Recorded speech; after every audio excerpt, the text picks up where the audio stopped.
Balik kepada soalan moderator tadi, kan, sama ada ianya aset ataupun ianya liability. Pada saya, dia menjadi dua-dua. Kan, kalau dijalankan dengan betul, ada GLC di peringkat persekutuan dan juga di peringkat negeri-negeri yang dijalankan, yang diuruskan dengan profesional. Ya, contoh macam Khazanah, macam Petronas, ya, dia diuruskan dengan profesional dan memberi hasil kepada kerajaan. Tapi di Kedah ni, kita pergi kepada konteks Kedah lah untuk bicara Kedah, kan.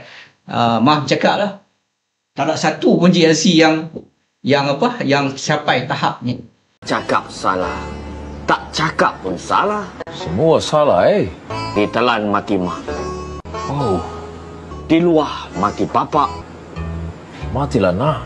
Hasrat dengan realiti GLC, ya, ataupun kalau lagu rock dulu tahun 80-an 90-an, fantasi dan realiti lah ditubuhkan untuk aset sebagaimana yang disebut oleh saudara moderator, untuk menyumbang kepada pendapatan negeri ataupun negara, kerajaan negeri ataupun kerajaan persekutuan. Itu hasrat dia dari segi dividen ataupun royalty ataupun peluang pekerjaan, ya, dia menyumbang tahun 80-an 90-an.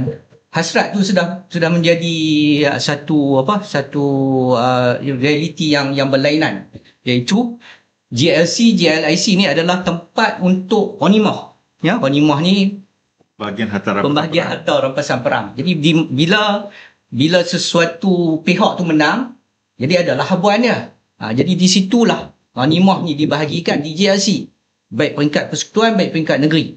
Ya, jadi ghanimah diberi kepada siapa? Kepada aktivis-aktivis parti, ya, yang rapat dengan kepimpinan ketika itu. Yang tu realiti yang berlaku dulu dan sedang berlaku sekarang. Walaupun mungkin di peringkat persekutuan tu adalah professional level, professional. Apa yang hakikatnya itulah yang saya sebutkan. Jadi saya tak mau ambil pot apa belah mana-mana, kan. Jadi saya tak boleh sebutlah parti mana-mana. Semua parti adalah menerima manfaat daripada